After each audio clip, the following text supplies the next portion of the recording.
with I it? always have to hack. Allergy or flu? It's a tick. It's a tick. You have a tick? I have a tick. Every time I She's a hacker. do this, I have to like do Not a the full blown computer hacking moment. So it's a nerve thing. I don't feel nervous, but it's like it happens every time. before. Weird. I have a tick. It's okay if you're nervous, babe. I'm so nervous. My tick used. We're rolling, by the way. Great, you can just use this as the. Yeah, cough it up while you want. I'm sure this is going to be the clip what we use. My tick used to be when I would run the board, I would take the button, even though the mic was on. The whole time I would talk for hours. Not nervous, but just a tick. Just a constant tick. Just to make sure it's on. No idea. And someone would be like, "What are you doing? Are you all right? You nervous?" I'd be like, "Why do you even ask?" But I didn't even notice I did it. So, but something must have happened early on, and I was doing something similar, and it was successful. Therefore, I continued it Yeah. unconsciously, even. It's interesting. Yeah, it's weird that you would get that every time. Morgan, we joke that we're going to have like a reel of me just like every interview doing like Just hacking. Well, that's a gross one too. it's Yeah, disgusting. it's solid. Yeah, No, it's gross. well, Well, that's when I knew I loved her. Yeah. Right there. Well, I would have thought that was because allergies have been so bad. Like 2 days ago, I slept. I had allergies so bad I slept like 17 hours. How's your sleeping going with your sleep apnea machine? A little better. Okay. But the fact that I would sleep that long, I just wasn't feeling good. And so all day yesterday, I was off trying to catch up on sleep. And so I do not like coffee. I hate coffee. But I have like a cappuccino, which is like milk, just because my sleep schedule is so effed up already. But add that I had 17 hours and then 2 hours of sleep, that sounds like what I was feeling like. Not a tick. It's just a good old tick that happens every time. It's really disgusting. And I don't even like get any phlim out. It's just I want like a tick. you got plenty I'm of sure ticks. you have. You I'm sure got you have plenty of ticks ticks. on I always mess stage. with my ear. Different. No, you twiddle your beard to the point where you give yourself little No, bald that's spots. actually just, that's how it grows. But What you, about like, when you're twiddle. performing on stage? Do you pull an ear? Like what? I always mess with my left ear. Like always. And I figured it was probably an ear, especially if you're wearing monitors. yeah. That it's usually a monitor tick if you have one. And yeah, it's weird. Because like when we did your show the other week, like if you watch those videos, like I'm always and I don't know why.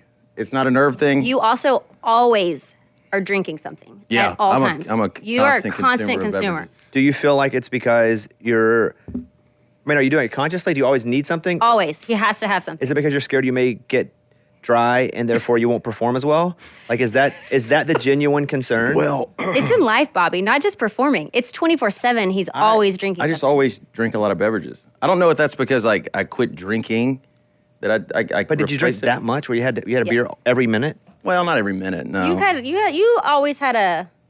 But I'm I saying like having something in my hand. so it's not a hydration thing. No, I do love being hydrated. But it's not you're dedicated like Tom Brady to being. He's got crystal clear pee. I am a hydrated Really? guy.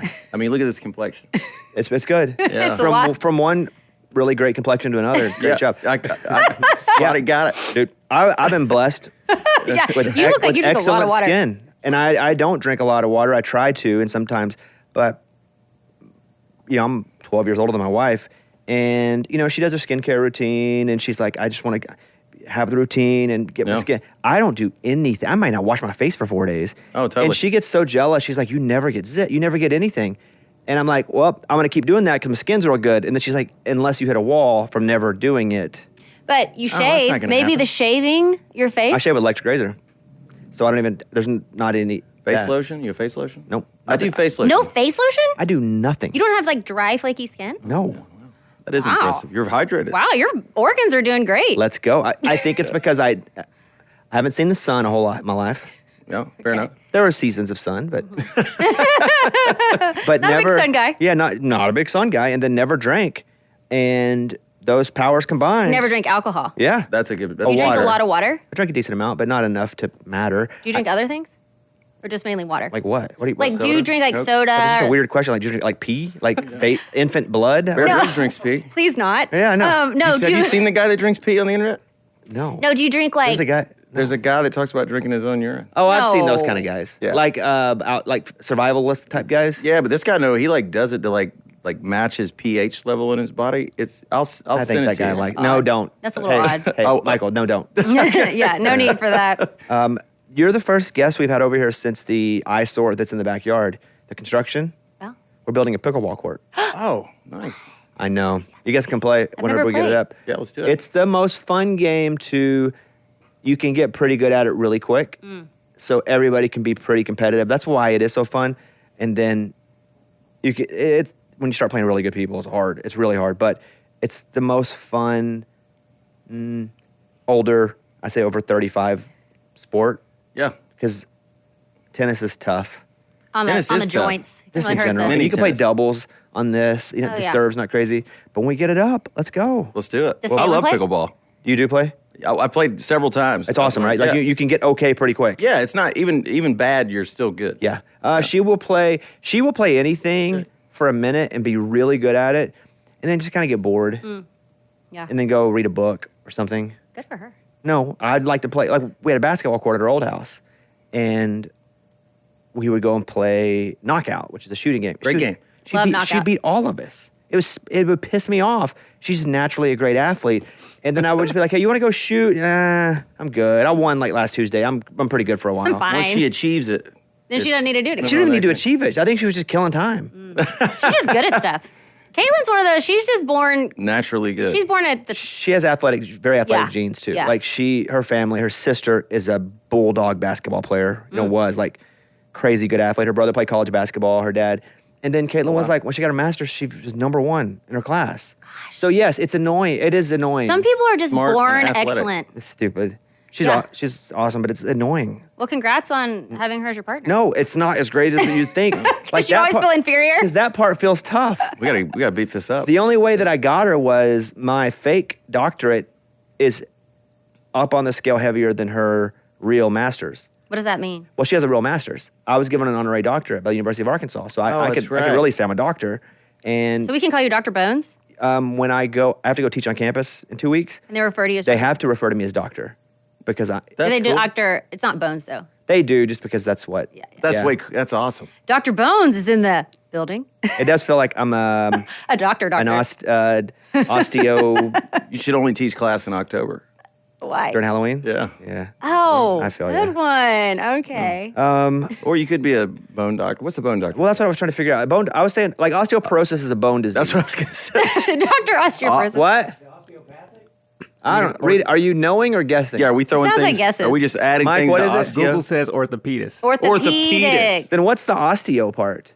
I think that's a Osteoporosis? No, yeah, but condition, right? what's the but osteo, like the porosis is the condition. This is from medical school. Follow me, guys. Right. But the osteo part's got to be Dr. Bones. It means bone. exactly. Thank you, Okay. Dr. Bones with a bone. Learned a lot today. A couple things. Caroline, your podcast is just crushing it. Well, it's because I'm on the greatest network in Well, all the land, the Bobby Bones Nashville Podcast Network, with you- the best president, Morgan. That's where it is. And Morgan is the best. Yes. No, absolutely. You were on a fine network that was trying to skate by and figure out who they were, but Morgan has come along and just hopefully made your life a lot easier. Morgan is She's awesome. the best. Yes. She's here too. Yeah. Hey, Morgan, we love you. Yeah. Just from a husband looking in. I talk about Morgan all the time. Michael, Yeah. Morgan, you I'm were a part so of our grateful for you. conversation.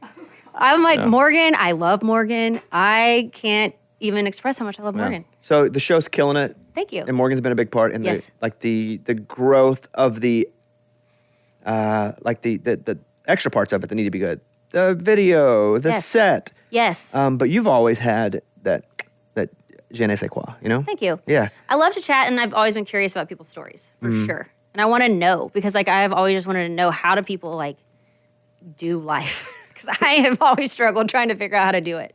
But I think that regardless of who you are and what's happening, you always struggle how to do it, right? Yeah. Doesn't everybody always struggle? I would say.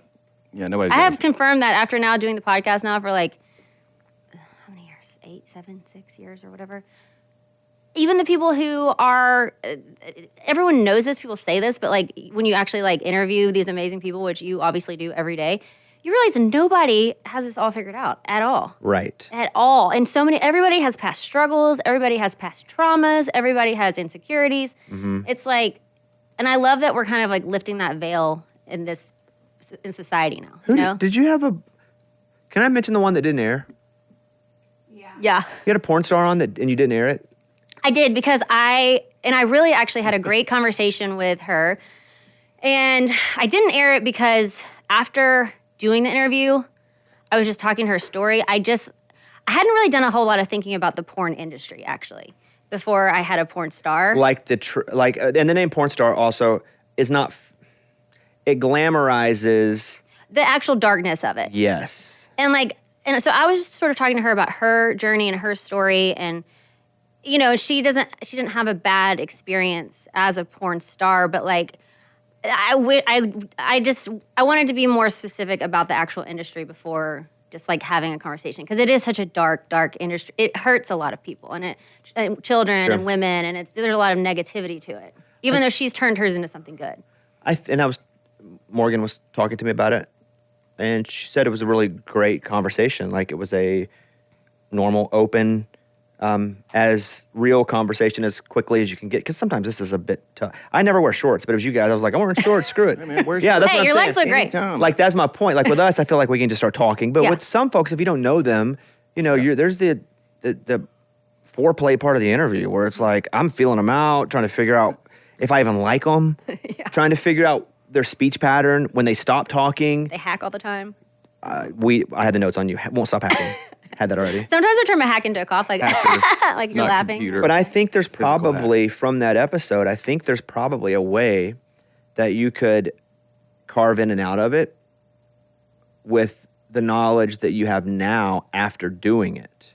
So maybe we should revisit it or look at it. I think Morgan has the best idea about what to do with it, but I think I would hate for you to waste something that's really good if there's something people can get from it. True that. And anything that makes you uncomfortable, you can just cut out and then talk around it, right? And be like, hey, we did this, and this is her, and I had no idea. I don't need to tell you. I don't need to tell Morgan, but I think there's probably something very valuable about that existing at some point. Because you're right. It's a pretty dark place. And there are terms like porn star that's used to kind of glamorize it to make people feel like it's okay. Right. When most people that get into it, it's not because they're having a great day and a great life. It's a survival Yeah. mechanism. And Yeah. that's what happened with her is she, didn't have a father figure, and I think there were some mental health issues with some other members of the family, and she had to start providing at a young age. And she was beautiful, and she started stripping, and then she quickly realized she could make a lot more money doing adult film. Because she needed to make She more money. needed to. Yeah, like she had already had to Yeah. introduce herself to something. I would just say, I think you have learned a lot from and since then. I just wouldn't waste that. Okay. Well, I'll circle back around to it. I mean, there was some good stuff in it for sure. And maybe like do like an intro talking about it and like kind of, I just like the industry itself there's so much negativity with it and so many horrible things, especially for like just, it just preys on the innocent. And I hate that so much. So who did you have? I saw, who'd you have on last episode? Cheval. Who's Cheval? Because I saw this on the promo. Cheval is an incredible story. She, her name is Haley, but she can't use her real name anymore because she started this. She was on Say Yes to the Dress, and she was a wedding designer, and she's like this huge. She wanted to be a designer since she was like 7 years old. Became a huge successful wedding designer, and then wedding dress designer, and she ran into like a lawsuit with her former employee who wanted to control like all socials and all things, and the contract wasn't very good, and she was trying to renegotiate, and in that renegotiation she like lost all of her She got an IP. She can have her IP of her name. Old no name. lost all of everything. Bad and she contract. can't even be you can't even like mention Like her name in a Backstreet business. Boys in the Yeah, late 90s, 2000s, TLC, early 90s type stuff. just like a bad contract where they own everything, and she was so young, she just didn't. And she says that she shouldn't have signed the contract to begin with, but when Sure. you're that young and you want an opportunity, sometimes you don't think things all the way through because you don't know how. Michael, how long you guys been married? We'll be married 10 years on August 13th. Good for you for knowing that right up. Hey, No, yeah. I was thinking about it for a second. Thanks, man. Yeah. 10 years. You know how important that is. Yeah, I do. And sometimes I'll do a live show and I'll ask somebody and they'll look at the ground or something and I just roast them. That's hilarious. But so 10 years. 10 years. What do you do? Just talk to me. I'm about to be 3 years in. Congrats. Okay. Well, July, but before you guys are 10. But definitely different marriage seasons. It's been, I think, harder on her than me because she was marrying, I would say, an emotional child, but possibly in life terms, somebody retired, 75 years old. You know, I think, but emotionally, definitely stunted because You're saying you were stunted? Oh, yeah. Where were you stunted? I'm talking to Michael over here right now. Yeah, we're having a conversation. You got to talk about your podcast. God dang, go do your podcast. We'll check back with you in a minute. Figure out that interview. What advice 10 years in would you give me 2.5 years in? Ooh. Like real life stuff, not like... Don't try to make a fabricated Well, answer. not Make like it good. communicate. No. Like, I get it. It's important. Yeah, Communication, important. absolutely. But if you just say that, it's so vague. I'm not saying you guys, but it's like, it's so vague and generic. It's like, communicate, but sometimes it's going to be really hard and you're not going to want to say it and you're going to hate what's going to happen from it and you're only hoping that what comes from it is actually something that I need that kind of advice. Yeah. Well, for me, advice, I'll say, I'm married like someone who can drag things out of people just through conversation. You're welcome. So like if I have something going on for me in our marriage, like she's gonna get it out of me in like a therapeutic way. I'm like a hound dog. Does I'm she like a hold dog on you a bone. hostage to get it out, or does she, or is it like she'll try to get it out and then you'll do your own thing, but then she'll come back and she's right at it again. I'm relentless. But Yeah, do you are. give it up? Will you give it up for a night and then come back the next day, or do you just not stop? No, it No, doesn't stop. stop. Okay, so she holds you No, hostage. I eventually I have to just go, you know what? Yeah, and Michael let will be it like, rip. do we have to have a deep conversation right now? I'm like, Yeah, sometimes we're I not don't to the wanna bottom have of it. Yeah, I agree. You know what? Same. I'll just play pickleball with you for a few hours, and we don't have to talk about anything. Or we never have to talk about it. Like, I know and you know, so we both know, so let's never talk about it. Exactly, that's what And I- I'm fine, but yeah, so okay, go ahead. Yeah, I mean, I think 10 years of marriage has taught me, like, being vulnerable is okay. Like, when you're going through something, like, we all kind of grew up in, like, the tough man syndrome, you know, like, you do your thing, and Caroline's kind of helped me understand we've grown a lot together We've in gone 10 through years, so many things together. you know, highs and lows. High highs, low lows. But it took me, and I didn't realize this till, like, later on in our marriage, it took me a while to realize, like, expressing myself to someone and trusting them was kind of an issue. Like, I'd never, it's always, like, surface level in certain parts, but, like, with you now, after 10 years, it's like I'm fully, like, in. Like, I'll tell her anything, tell her exactly how I feel, be vulnerable, you know, and in bad days and in good days and all those things. So that's communication is really the key. Like, I know that's, like, you know, in a book somewhere. But with us though But- too, though, like if you come, if you're like, Dial that down, though. Caroline, wait a minute. We'll come back to you in a minute. Yeah. see, this is what happens. Then I start explaining to him. Communication, but go find me a specific part of communicate, like an element, because you did touch on vulnerability, and maybe that's what you want to expand on. Because if someone says, well, communication is the key, I'm like, I'm not listening anymore because No, everybody says I that. know. That's a terrible answer. So don't look at her. I have a great answer. I know, you will look at her and she will jump back in, and I know she's got the exact answer that I'm looking for. But I'm asking you as a dude, because I have had trouble my whole life All right, dude, talk. with being vulnerable. And it was never a masculinity thing, because I didn't have men in my life to be like, you gotta be manly. It was always a vulnerability thing because I was not allowed to be weak for a couple of reasons. I couldn't. Yeah, It was self-protection. 100%. And so as I got older, those two seemed to Venn diagram cover each other a lot. Masculinity and I don't, I want to be manly and I don't want to be vulnerable, but I didn't care about the manly thing. I just didn't want to be vulnerable. It just seemed like I got to be tough. Not because it's a dude thing, because it's man, if I'm weak, and I've struggled with what you just said with her, yet I've been better with her, better or worse, whatever you define it, with her than anybody I've ever been with.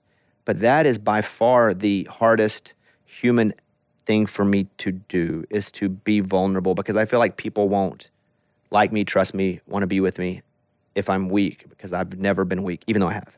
100%. Yeah, I completely agree with that. That, it's like fully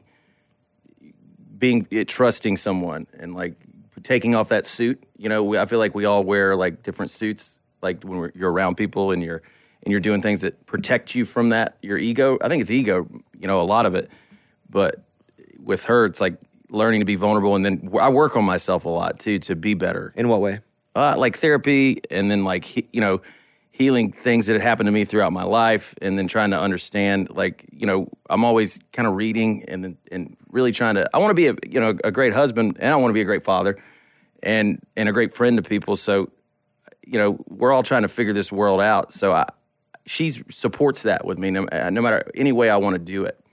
Because her way is different than my way, and I'm sure you and Caitlin have the same thing. Completely different communication styles. Yeah, and attachments. Yeah, like she is.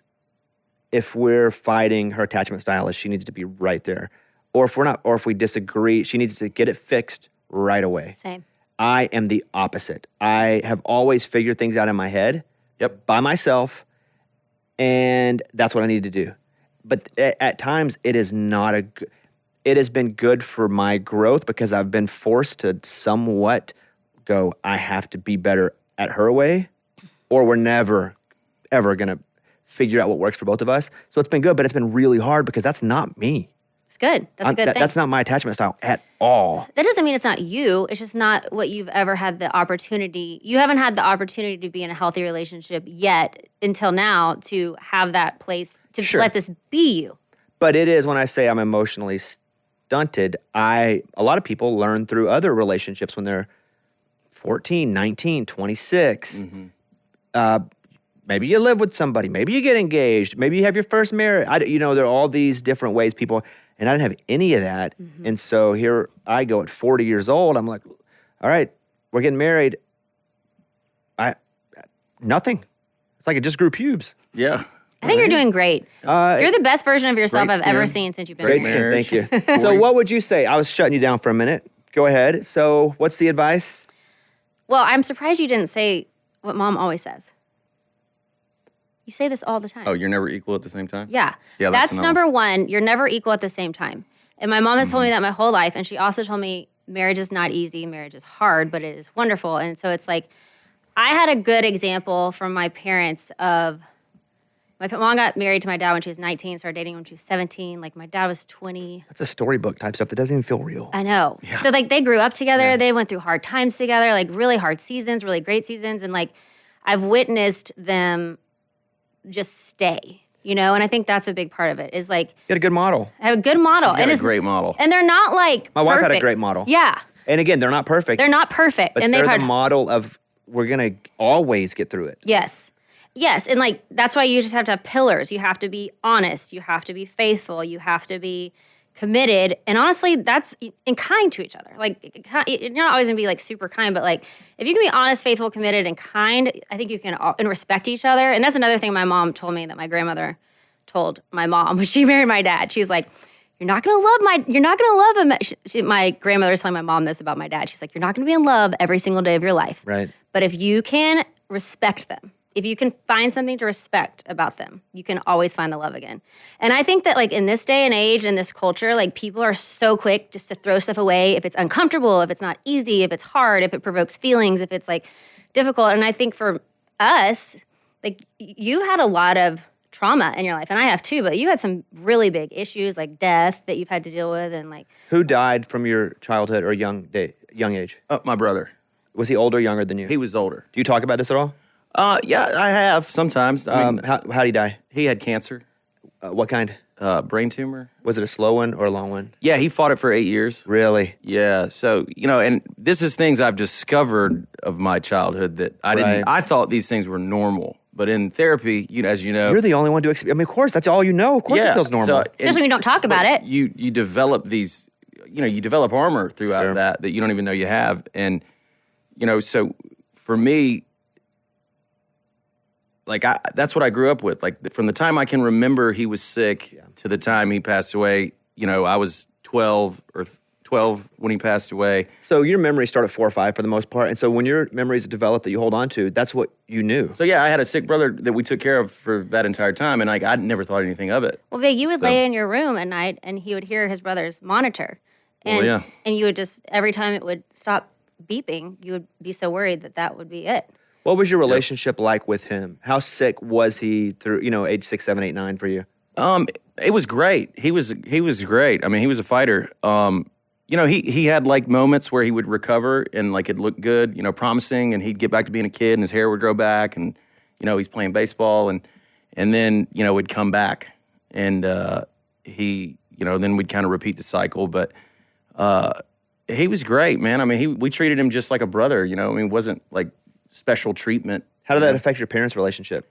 It ruined it, after he passed. Like, and I was angry about that for when they got divorced, because I didn't quite understand it. But now the older I've gotten and then having a child, like, right, completely makes sense. Like, how could they, see and live that way and deal with it? And, they held on as long as they could after he passed away. But like, that's the greatest loss you can suffer, I think, in a marriage, is one of your children being sick and then dying. Or your brother dying. I mean, yeah. But not to. What do you talk about in therapy? Like, where in therapy with that? Like, there are definitely things I try to even discover about myself, like things I don't even know that I act certain ways because of. Mm-hmm. Like, sometimes he'll go up. I'll give you an example. I have two therapists. We go to couples counseling. We started early on because we're both like, eventually we're gonna go anyway. Oh yeah, you got to. So let's get ahead of it. You need to. Yeah, like because we're both people that have needed, use, love, and recommend therapy.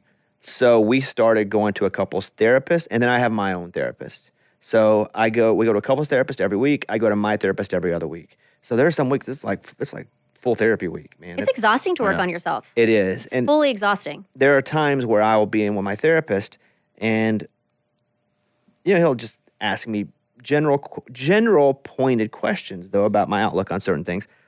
And I was talking to him, and I said, I have two versions of my life.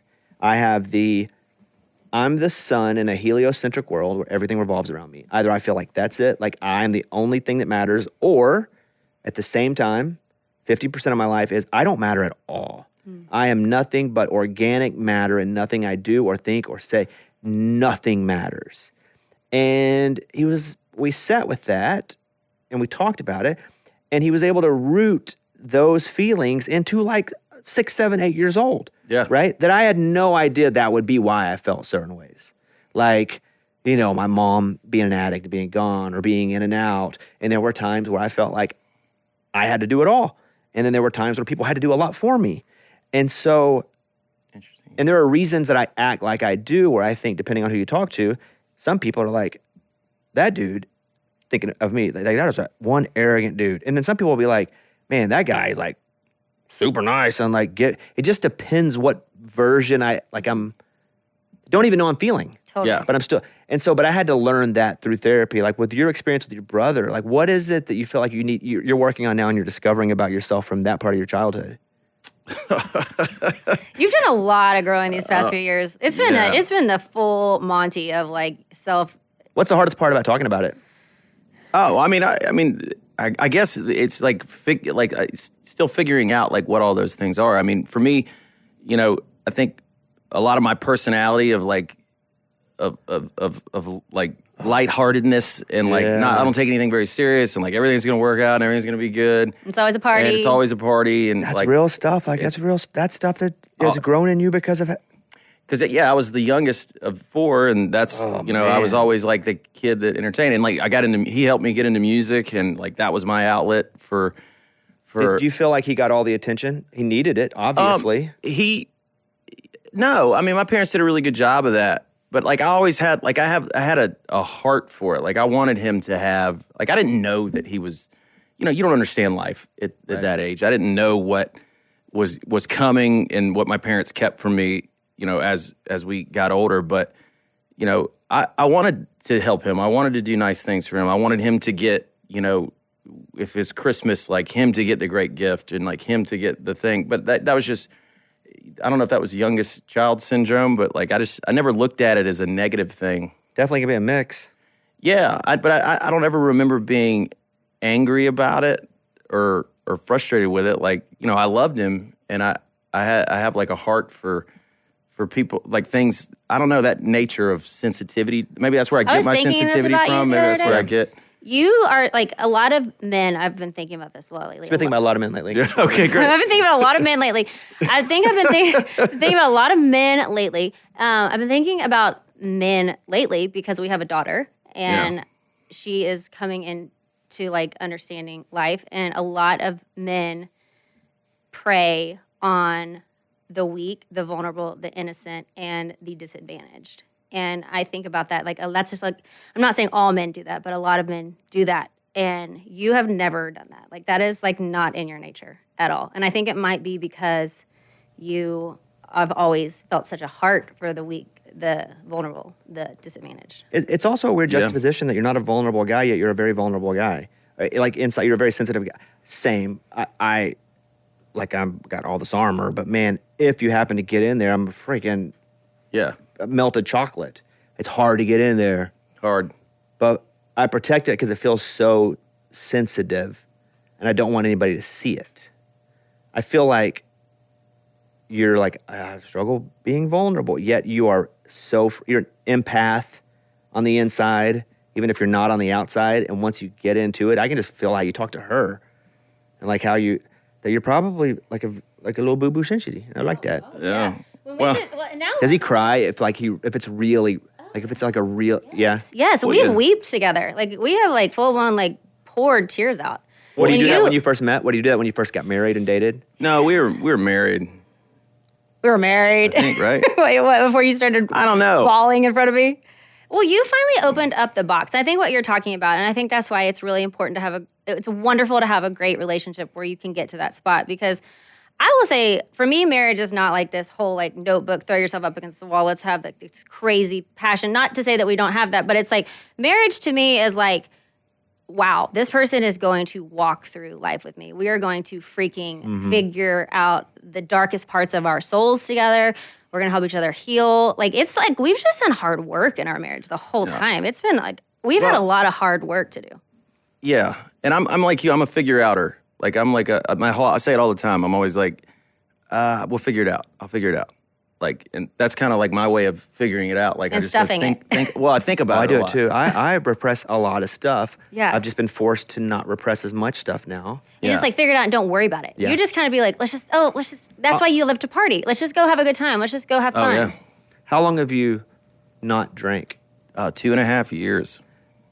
When you stopped drinking, did you lose a bunch of weight or did you gain a bunch of weight? How did your body react to not having as much alcohol? Oh, I lost a bunch of weight. You did? Yeah. What were you drinking mostly? Vodka was my thing, tequila. Vodka soda with lime. So then how would you gain the weight then if it's vodka? Well, drink a lot of it. So it would be this. So I don't know. I feel like that's a pretty clean vodka soda lime. I think 1 or 2 are clean. Yeah. I don't think 10 are. What kind of drunk were you?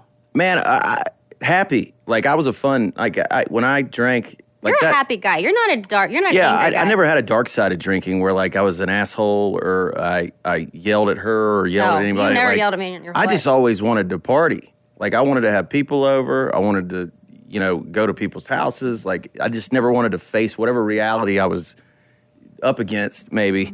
And when I did... You didn't want to crack open the pain of all that. No, and when I did, and I got tired of that, like, after a long time. Because what I look back on my childhood is, like, I started that at a very young age. Like, alcohol was introduced to me around the time my brother passed away. Were you like 12? Yeah. And, and my family drank. Like, my dad drank, my mom drank. Like, it was a thing. We're an American Lived on a farm. You had a bunch of older family. brothers. But, like, I dove into it because it made me feel great. And it was fun. Or it allowed you to get away from not feeling bad. Exactly. Yeah. And it just kind of continued. And I think I tried to, that's the thing about it is, like, you manage it till it's unmanageable. When did you realize it was unmanageable? Like, what happened? Man, my dad died in 2020. And How'd he die? He was diabetic, and he went in. He was in kidney failure, so he was on the list to get a transplant. But not alcohol? No. But he went into the hospital for a heart cath to be approved for the transplant list, and never walked out. He went in for that? Yeah, a simple heart cath. Wow. You were talking to him on the phone. I was on the phone with him, and he was like, I'll call hey, you right back. I'll call you right back. Your brother's picking me up, and that's it. And it was in COVID, so we could not be with him. And that hit me. Hey, my dad was my best friend and, like, my biggest supporter and advocate. And that hit me. I mean, I dove hard at that point. You know, What do you mean you dove? Did you drink more? Oh, we yeah. just had a daughter. There's a lot. Just had a kid, Just just had a lost daughter. another record deal. Just lost another record deal. Like, It was a lot. and it kind of sent me spiraling down, like pretty hard. I mean, just your dad dying like that is a lot. It was a lot. Yeah. I mean, that's a lot. It's a lot. The COVID thing too, where you're not able to. And he probably and it didn't. It was maybe wasn't. It could have been totally avoided. I commend you going to therapy because you're fighting a lot of stuff, and that's difficult. It was a hard 3 Yeah. years. Like you were just coming out of it, like back to like a light self, but you were in the depths of the valley for a long time. Could you? So you've been 2.5 years no drinking. Are you done in your mind? His appendix is your ruptured. goal what? Oh yeah. Your appendix, My appendix ruptured. almost, Right. and that's why he stopped drinking. That was the final straw. But was it because of your drinking? Your appendix? ruptured? Well, I don't think any of it helped. But Okay. you know, so Yeah. I don't know the medical. There's a lot of. It sounds like God dang, man. It was yeah. a heavy season. How did that make your marriage? How did that galvanize you two? Because I feel like it was going to be one way or the other. With all of that happening, it's either going to be real good or real bad. Yeah. I have always She loved you. hung in there. I have hung in there. And and you're going to have to hang in there for me. You know, that's the thing. It's going to switch. There's going to be a season where I'm going to need it, you know, and it's like, that's what my mom says. It's never equal at the same time. And so it's like, that was a season where we were at a point, though, you had to make a decision to quit drinking. Like, it was at that point. But I made that decision on my own. Yeah. She didn't even know that I was going to do that. Like, I just did it. And But it was a moment that needed a change. Did you have a bottom moment?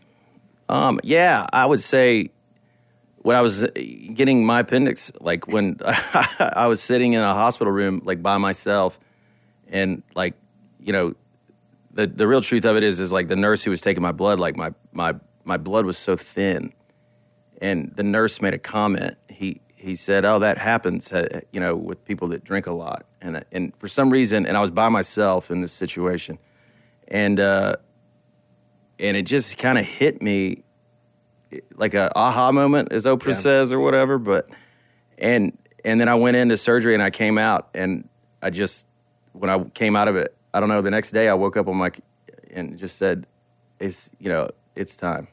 Do you ever want to drink now?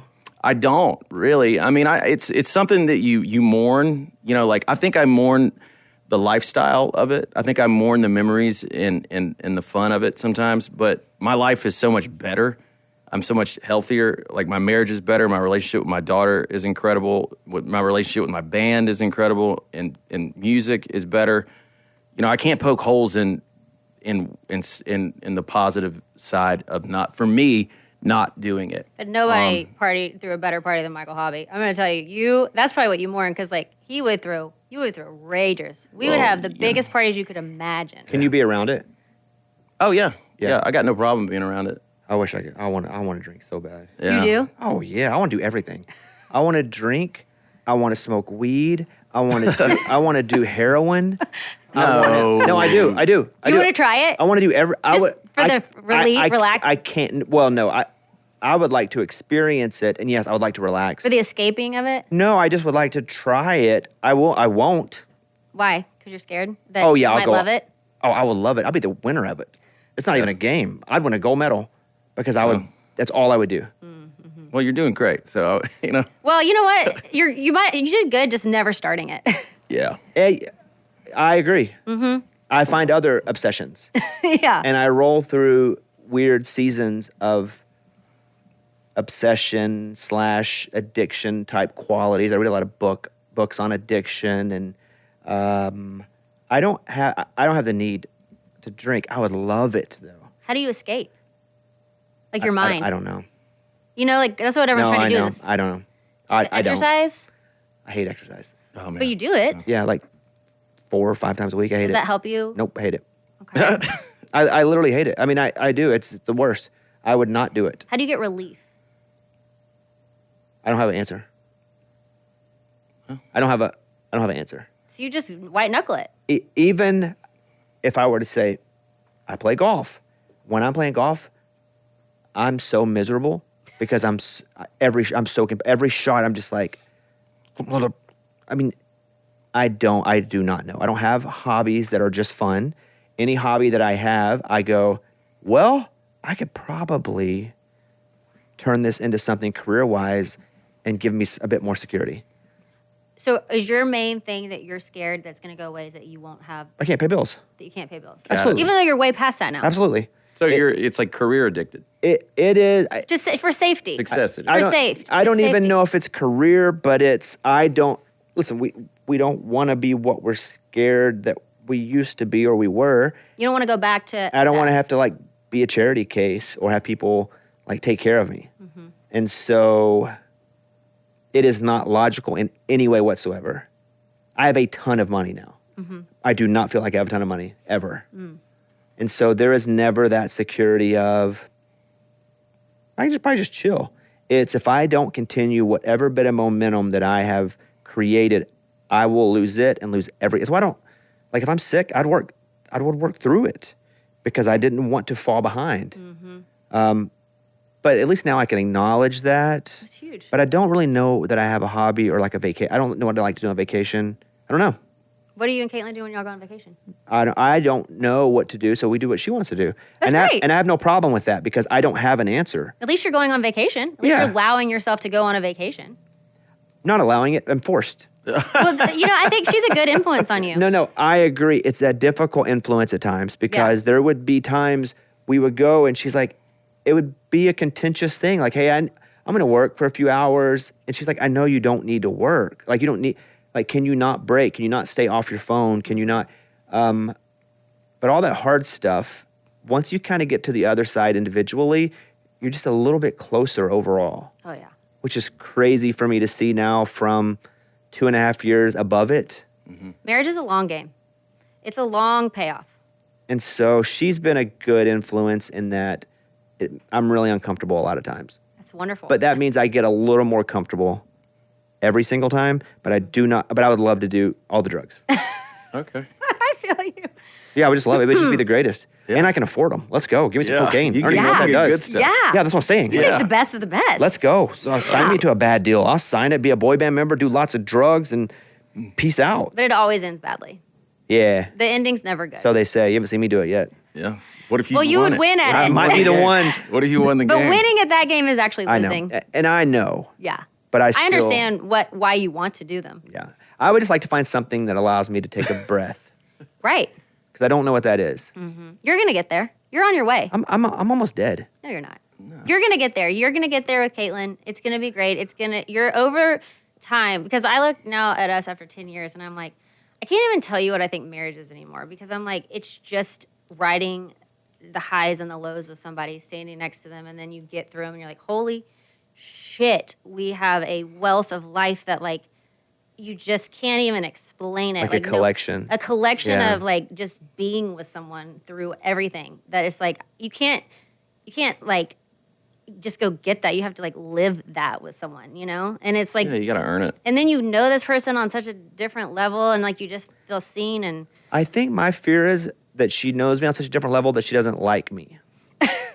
she loves you. I hear you, but I'm telling you, that's really what I kind of feel it is. Like if she really knew that I don't know that she'd feel the same way. I think she knows what she signed up for.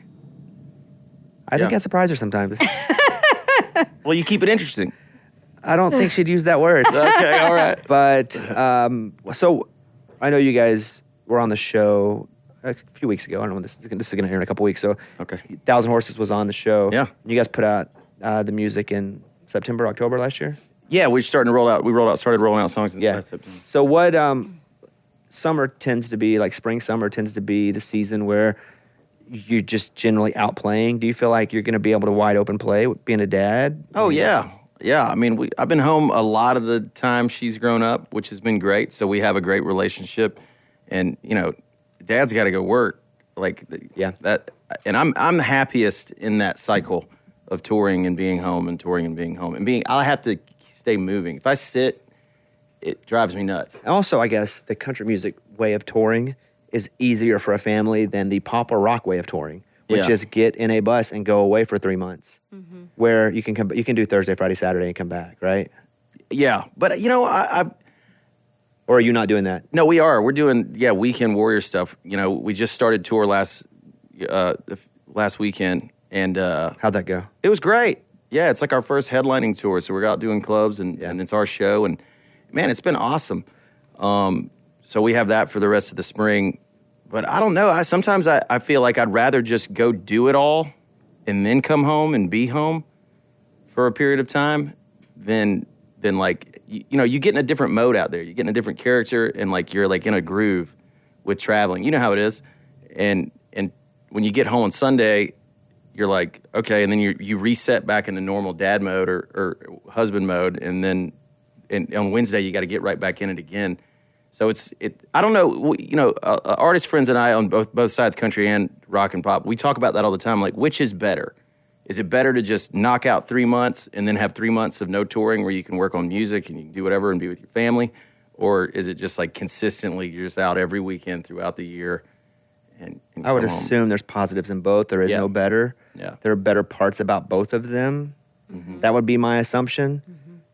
That you do get to come home and see your daughter every week, but Yeah. it's hard to keep momentum rolling whenever you got to stop, That's it. especially if like you're feeling it. Yeah. But again, what about your momentum as a dad? You got to keep that. It's a balance. Can't do everything. I And if- try to, but I don't. Yeah. We don't have kids yet, so. But you know how it is, like when you're like 3 shows in a row, like that Oh, third yeah. show. Like you've done 2 full nights of like, Yeah. oh, I'm back in now, Yeah. and then you're done. Like I would do 3 nights, even 2 nights of doing stand up. After Yeah. that second night, I'm like, man, I need to do like 4 more shows. Like I'm feeling it. Yeah. Okay, 6 days off. You're like, God dang. Yeah, you got all your notes in your Yeah. queue, and then you forget about it, and you gotta. So, I don't know. I mean, you want to be home to be a dad, and if they could come with me, then I would just stay out. What about your relationship with those guys? Because you guys have been through it a little bit. Been through it a little bit. A 1,000 lot. Horses has been through it a lot of it. This band, y'all, I have so much admiration for y'all's definition of staying insanity. power, like y'all's horsepower. Like y'all should have quit so many times ago. But just with all not your talent or anything like that. It's just like all the. I didn't thing. take you saying that as bad as talent, just so you know. Yeah. I took it as in there's a lot of struggle, a lot of adversity. Oh, my And that the God. normal person would have quit. Yeah. Y'all must really love it. We do love it, and we stick together. You know, the 3 of us. I mean, we've known each other since we were kids, and we signed up to do this, and that's what we're gonna do. You know, I mean, and if we ever look at each other where we all want to call it, you know, we'll know when that time is. But Has any of you had to talk any of you into not calling it? no, we've never had that conversation. I mean, we've had like, you know, especially the last couple of years, like, I don't know. You know, what are we gonna do? Did you ever think you were going to give it up? Yeah. Yeah, I've talked about it all the time. Or what? Michael but, you know, quits all the what am time I gonna in his do? mind. Like, That's the question. What would you do? I don't know. Like I can't. I've done music since I was a kid, and I've been in a band since I was a kid, and I'm 30. I'll be 37 in April, and it's all I know how to do. This music business is like that's all I know. But that doesn't mean you can't work. There are a lot of other jobs. I'm not saying you should, but I'm saying my mind would go, all I know is music, so I can't be in a band. Okay, well then you teach, you work at a record label. Yeah. Not that you'd want to do that, God, no. I mean, it'd be terrible. I mean, that's how I'm. Hey, I've entertained all kinds of things in my mind, you know, but you really haven't got to the point where you're. no.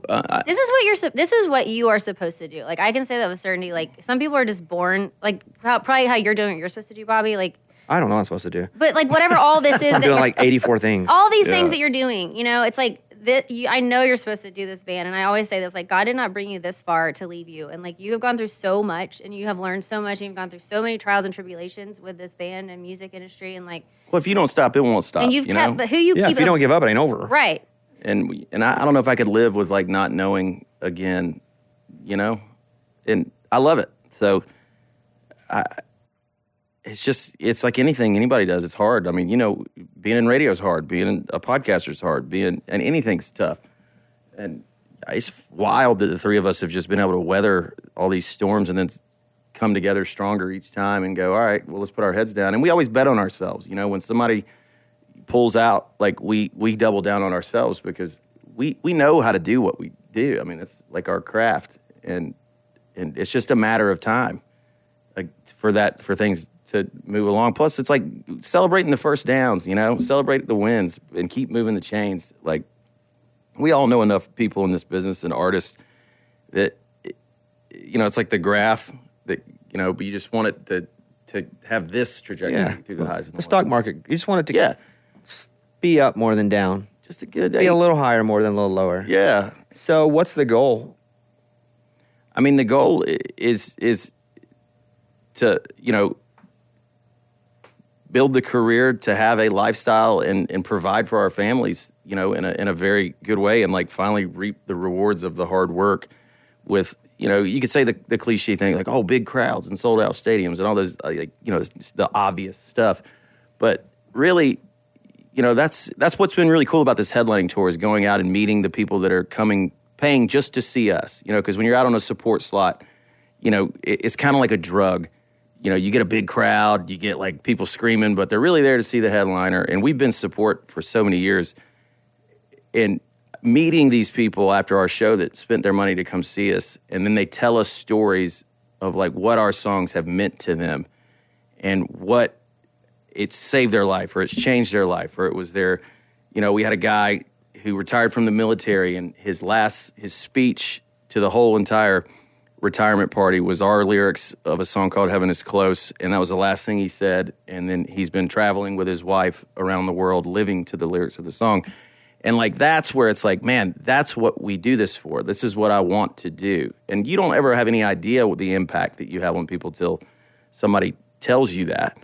And I just want to continue to do that in a larger scale and spread music, through heal people, man. I mean, I guess, or give them stories that make them feel good about what they're going through.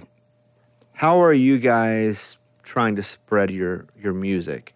Like, what are the we can even say platforms, but you're an independent artist now. Yeah. So do you put, I know what you do, but is it like, okay, we're going to put this music on socials, and hopefully it catches there? Is it back to, we're just going to go grind a bunch of shows and build a base there? Like, where do you really look at it being you guys' strongest chance to grow an audience? I think touring for us is like, our live show is where we always have won. And I feel like that's like hand to hand is where we connect. And then through social media, of course. I mean, to be honest, like social media to us, like I feel like we're terrible at social media, which I'm sure a lot of people are. You've really worked hard on it. I don't know how to gain. I'm not an influencer. Like, I don't want you to tune in to me because like I know how to like influence you on like a level. Like, it's about music to us. So it's like if you're with us, you're with us for music. And I think for us, it's like touring and then releasing as much music as we can. We got held up in the system for years where we could not release music that we... Like shelved? Well, yeah, and like getting out of deals and it taking so long to get out of the deal. So you're in the middle of the process, but because you're in the middle of the process of getting out, obviously you're not going to put anything out? Is that a bit what what I'm hearing? You can't, like legally you can't.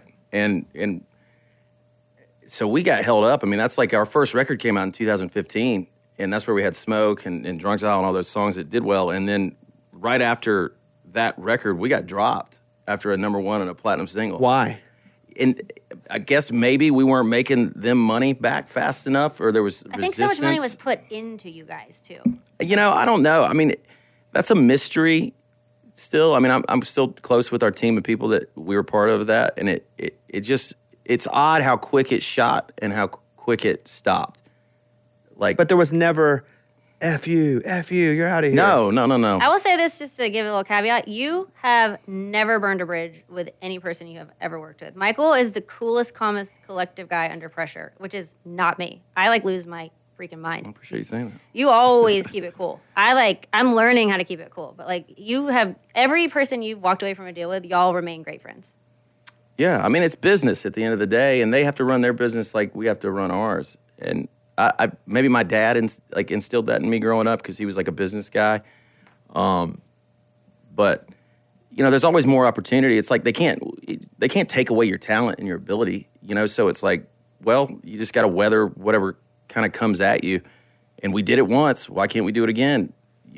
And it's funny, just like our story of that happening, top of the mountain, and then off the mountain.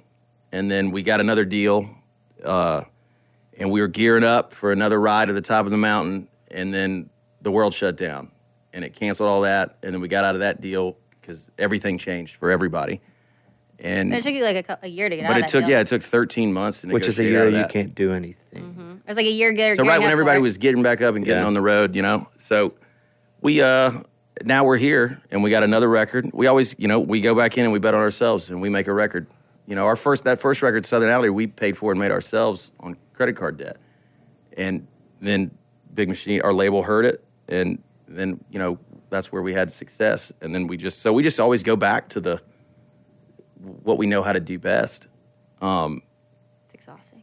It is exhausting. It's so exhausting. Yeah, you can be exhausted or you can give up. Yeah. And you know what's better? To be exhausted. Exactly. Than to feel like you didn't give it what you had. Yeah, totally. Yeah, I'm not going to quit. Caroline, I remember when you first started doing the podcast, we only have a few minutes left here, but I was like, you're going to do pretty good. You're going to make some money. Oh, yeah. You're going to be successful. And you're like, I don't care. I'm like, yeah, you do.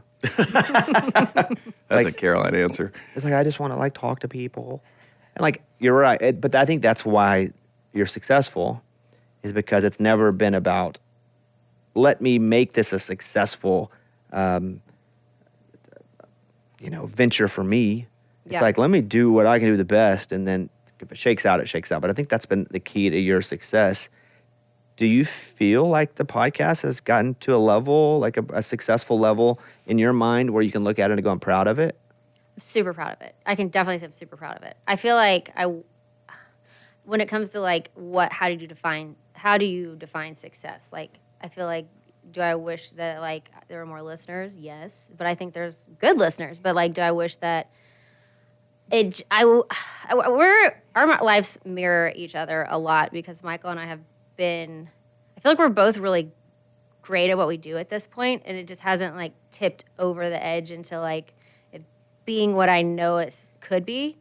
I believe my podcast is what I'm supposed to do. I really like having conversations and sharing people's stories, and it's healed me. I have healed myself through it, because I used to always feel like everybody had everything figured out and I didn't know anything, and I was so insecure and just wanted to talk to all these people who I thought knew how to do life well and were crushing it.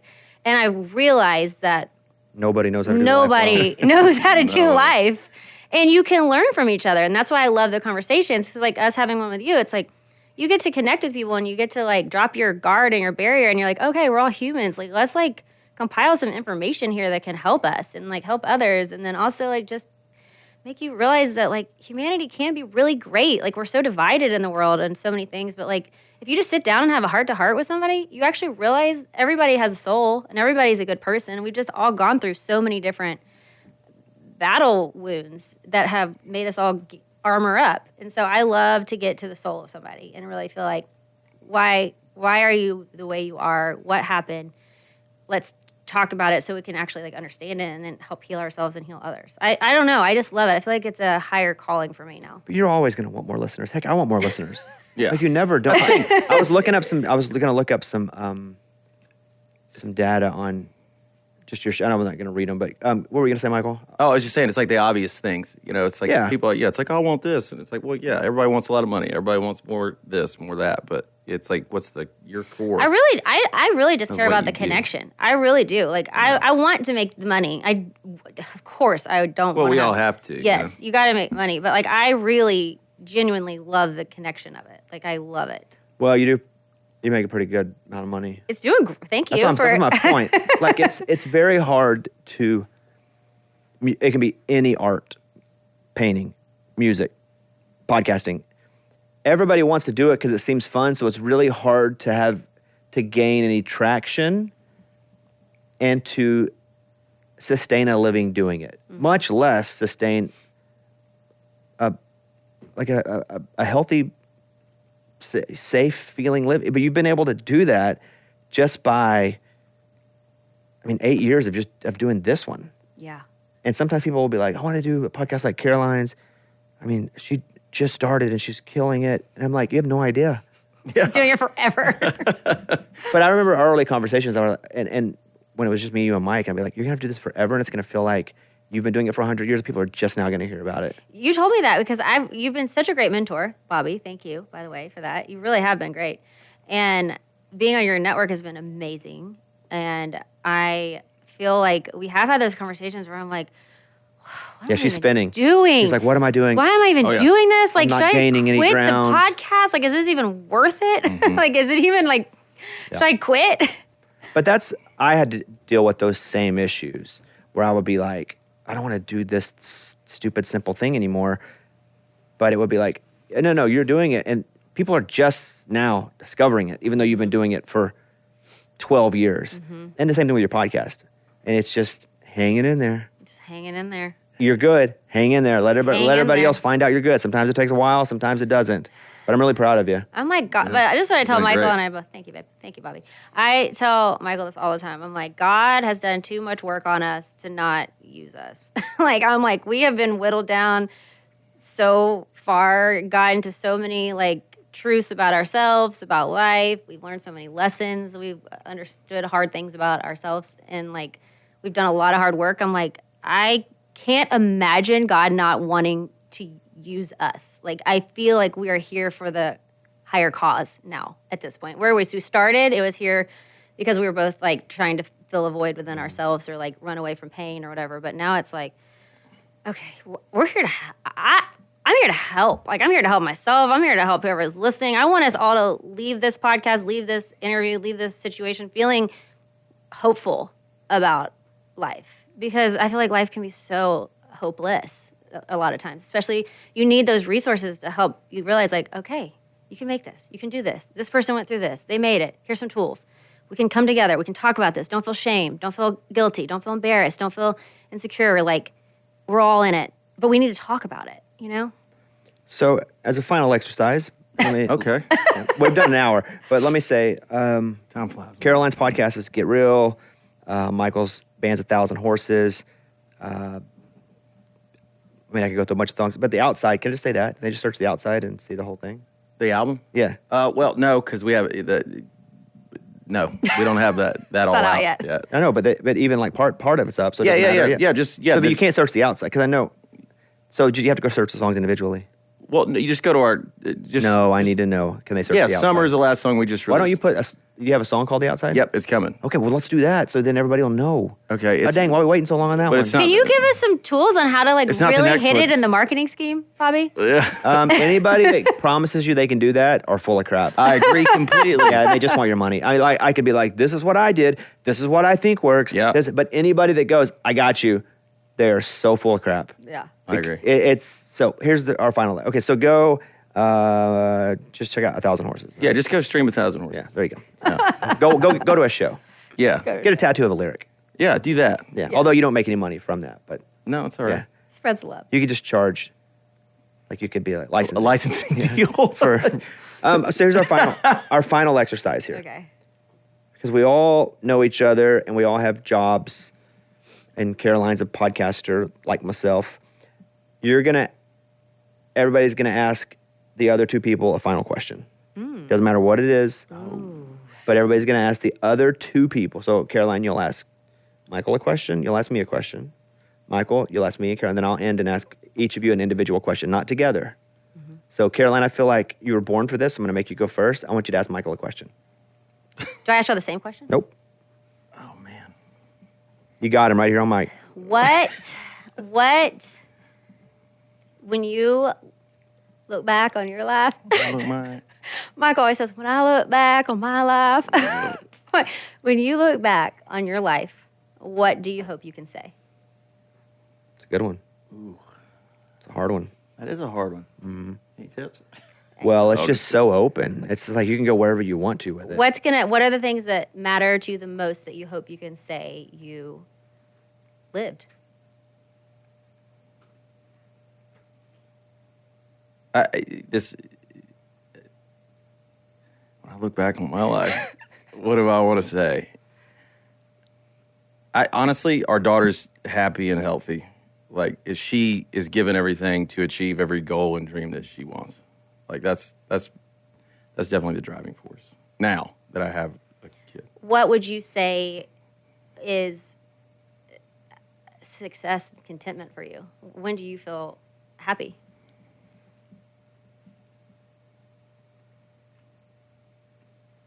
Did she get 2 questions? She just barged in and did it. What am I going to do? Stop her? This is your I game. mean, no, I'm just watching Jump now. in on in here, I Steve think you Harvey. can jump in one more. Might as well answer the bonus one. Yeah. What was the question? When do you feel happy, success and happy? What is that really for you? Success and happiness. Oh, man, I don't know. I'm trying to figure out the answer. Oh, just answer Take your it. time. Don't No. be looking for Bobby And there's for no clues. pressure. I mean, there is not a right or wrong answer. There is a right or wrong answer. I'm just kidding. Yeah, no, there's a right or Don't wrong. mess this up. Don't overthink it. I mean, to me, like success in my music career, and more success in my music career, but success in our marriage and then being a dad. I mean, I know that sounds really cheesy and cliche, but that's the truth. Like what things mean to me now, those are the most important things to me in the long run.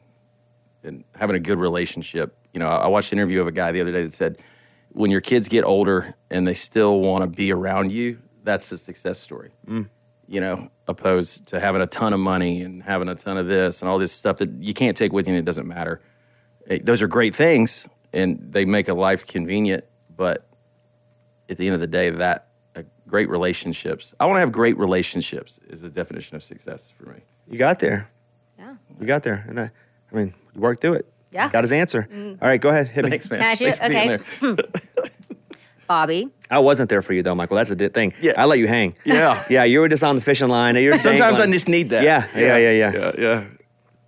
Bobby, you have lived a lot of life that the majority of the population will never experience. You've had some serious mountaintop experiences, like peak experiences. Now that you have accomplished so many things that are so hard to do, what does it all mean to you? And what are you ultimately trying to achieve? Because you have achieved so many things. What is the ultimate goal that you are trying to achieve now? And what does it all mean to you that you have achieved this? I don't know the goal. And I think that's where, and Caitlin and I will talk about this. She's like, what's the goal? I don't know. Okay, wait, you don't I think know. the goal is to not feel inferior. I don't so much care about wins. I care about not losing. And I think a lot of my successes have come from I'm not going to. Great things happen, if I win, if I get, okay, cool. But if for some reason I don't get it, I'm humiliated. So does that go back to your child? Absolutely. Your inner child? Absolutely. Because your little boy didn't feel safe Correct. and didn't feel seen or loved or protected. Correct. And so if you were to have been lost or humiliated or made fun of, it would have been devastating because you didn't feel supported Yeah. to work through it, per se. And I think I was a lot of that. And this is, childhood stuff. But I don't have a goal except for not to feel humiliated and lost. Because it takes you back to that heartbreaking pain. It's just that trauma that we're all built by our own traumas and everybody's got their own. But I don't have a goal, and anything that I've accomplished has been fear of not accomplishing it more than accomplishing it. Mm-hmm. If I put a book out, I'm going to be embarrassed if it's not a bestseller, so I'm going to freaking kill myself until it is. What's going to happen And then if once it is, I don't care. What if it's not a bestseller? So everything you've done as an adult has... No, not everything. You just don't see the stuff that What doesn't happens work. when... Because you have a whole book called Fail Until You Don't. Yeah, but I would probably say it's 9 or 10 to 1 failures to success. We just don't see the failures. That's why I wrote the freaking book, because it's like, Have you felt that pain, though? oh yeah, I feel like a loser all the time. Constantly. But you know now that other people feel that way, right? You now know that like other people have the same Yeah. issues, but you still... Yeah, I think I'm better at knowing it exists, so I can Yeah. acknowledge it, so it's not as severe as it used to be. But it still is in there. But it's also why I go to therapy and why I work on myself. But yeah, my success has never been about accomplishing things. It's been about not being able to not accomplish things, which is not a healthy way to live. But I feel like so many of us are operating off of... Yeah, I'm just fear-based. I'm fear-based success.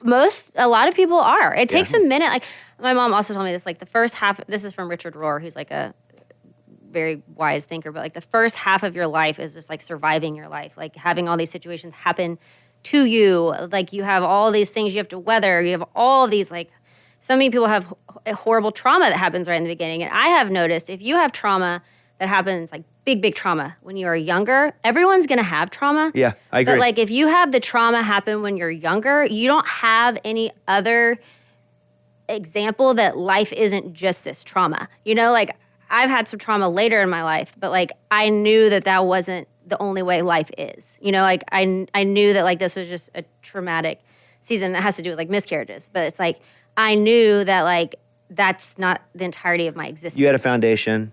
Yeah. So I'm in a trauma season. Sure. But like when you're born into trauma and like kind of how you had like with a brother who was sick and all that, like you just kind of think that's life. It's normal. Yeah, it's normal. So I think it's a lot harder to rewire when you are just born into intense trauma, and it takes a lot longer because like the first half of your life is just navigating the hands that you're dealt, you know, and then only until you get older and you have like the ability to like be an adult and make your own decisions and like work on yourself, you're like, oh my God, that's not how it's supposed to be. But you've had all these years of just surviving it because you had to. And I definitely don't think I'm the only one. I think we all have our traumas. Yeah. I think I've been very lucky to figure out what mine is and how it affects me now. And that's huge. But everybody has them. I don't think mine's any worse than anybody else's in different ways. I think you just got it young. Yeah, I do too. I think, again, my foundation was built on trauma. having no love. Yeah. Right? Tough. And but I think that's my answer to that question is I accomplishing things is cool and fine and stuff, but not accomplishing things terrible, miserable. Mm-hmm. So I don't have a goal except to not feel that way, which is not healthy. But I know that. So that's healthy. Now I'm trying to, yes. It's huge that you have that awareness. All right, Michael, you're up, buddy. Give her a question. Oh, this is great. I'm always the one. Michael and I sit down in his office after Sunday goes to bed, and literally we have like 2 hours worth of conversations where I just grill him with therapy. So I'm happy to hear you. It can be any question at all. Any question. Like just even simple questions. Absolutely. What's your favorite color? It doesn't matter what it is. Yeah. I hope you know anything is us Red, learning right? about her. Yellow. Red is not my favorite color. Yellow is. Yellow. Yeah. That's why you get divorced now after this. This is it. About colors. You just heard the first fight. Go ahead. Fight. Okay, question. I think I'm going to ask you. Do not ask the same question. Well, No. Hey, just phrase it different. Say it in Spanish. Do something. No. Hola. No. I don't speak Spanish. She also can't tell you what to ask. You can't ask me the same No, question. I'll play fullback here. Okay, You can do whatever you want. I'll block for you. You ask the same question, though. No. Maybe you inspired a similar thought, though. Mm-hmm.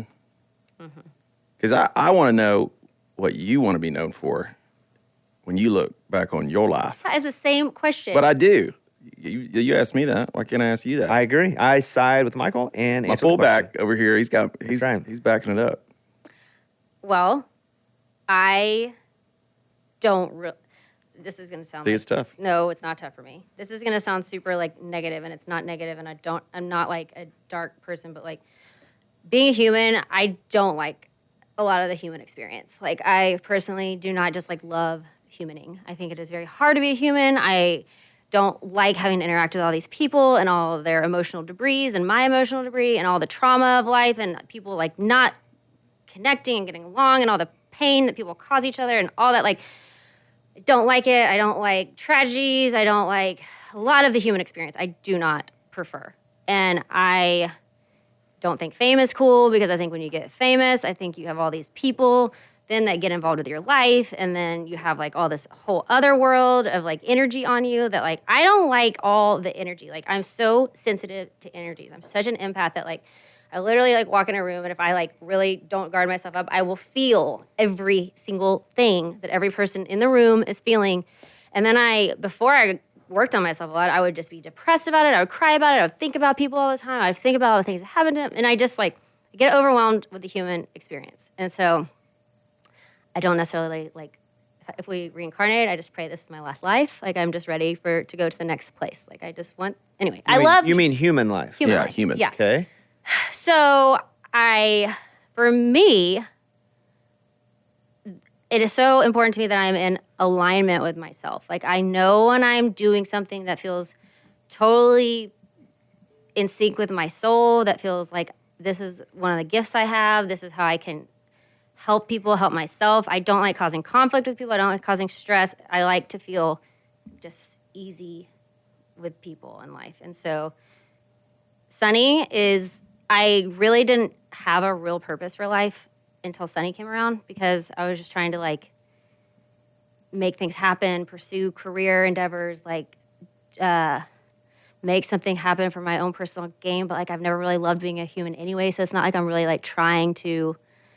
I don't really care about the personal gain, because I know there's something so much bigger happening as far as like God and while we're here, but like we have to live this human life. So anyway, I'm rambling and people are going to think I'm a Looney Tune, but I am. And If they did, they would have already thought that. Yeah. You're not really doing anything to prove more or less. Yeah, we covered that. Yeah, we're good. Yeah. An hour ago, right? So your answer would be My answer would be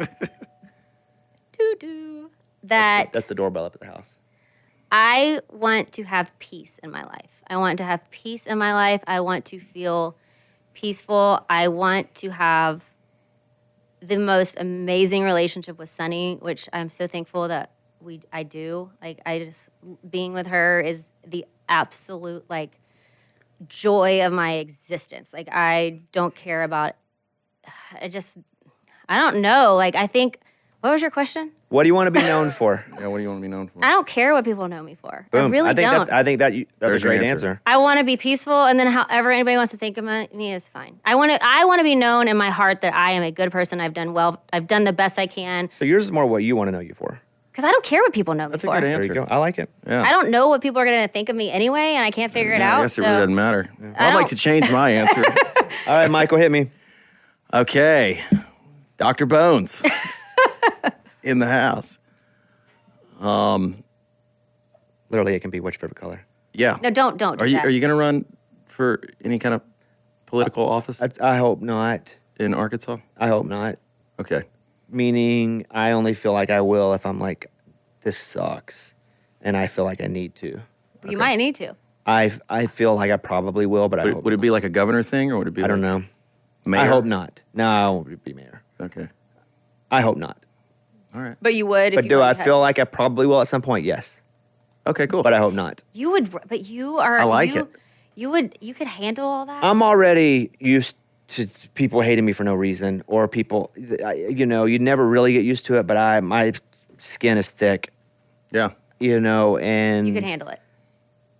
I think I could handle it in a way of I don't need it for any reason. I don't need it for money. I don't need it for fame. I think those are the two things that a lot of people they want. Power. I don't need it.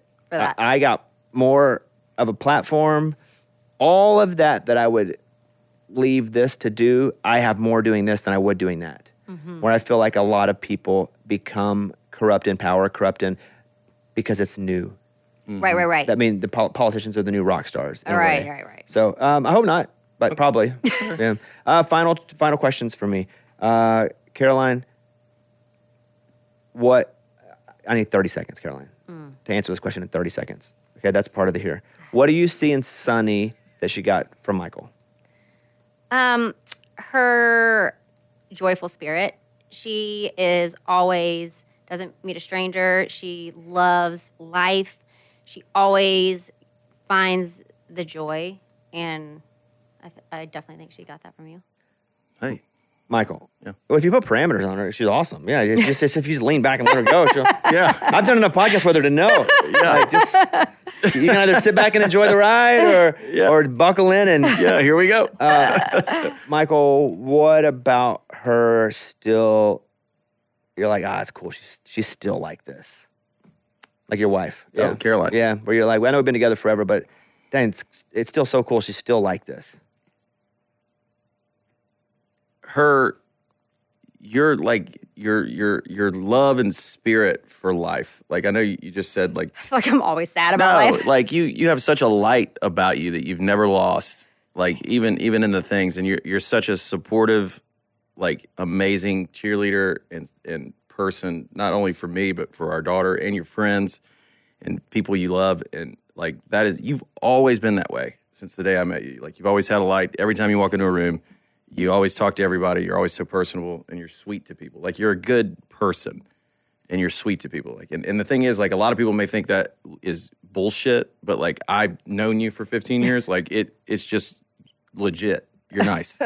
Yeah, and I haven't known you like he has, but I agree. Yeah. I don't want people to be sad. I don't like people to be sad. I don't like to see I think sad you make people. yourself sad worried if other people are sad. And I've been sad a long time Yeah. because I've been so sad that people are sad. So I've had to like work on that. But Well, guys, look, we've done.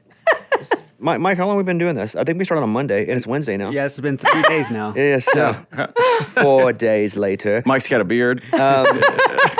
So follow Caroline. Just go to it's Caro Hobby at Caro Hobby. Michael's at Michael Hobby. Also, 1,000 Horses. Go follow them on socials. Only if you like the music, though, because they ain't giving you any of that. No, we'll give you live. They give you none of that rub it up crap. Yeah. We're just not. We're not influencers. And they picked up my groceries and they walked it down here, which Yeah. that was nice. hey, you ordered from Thrive. That's honestly, everyone, if know y'all don't what know that about is, Thrive, it's the best online shopping Thrive ever. Market's solid. Yeah. So good. All right, that's it. Thank you all. Thank you, Bobby. Thank you, guys. Thanks for having us, man. This is good stuff. And let's start recording now, Mike. I know we did this whole warm up. And go. And go. All right.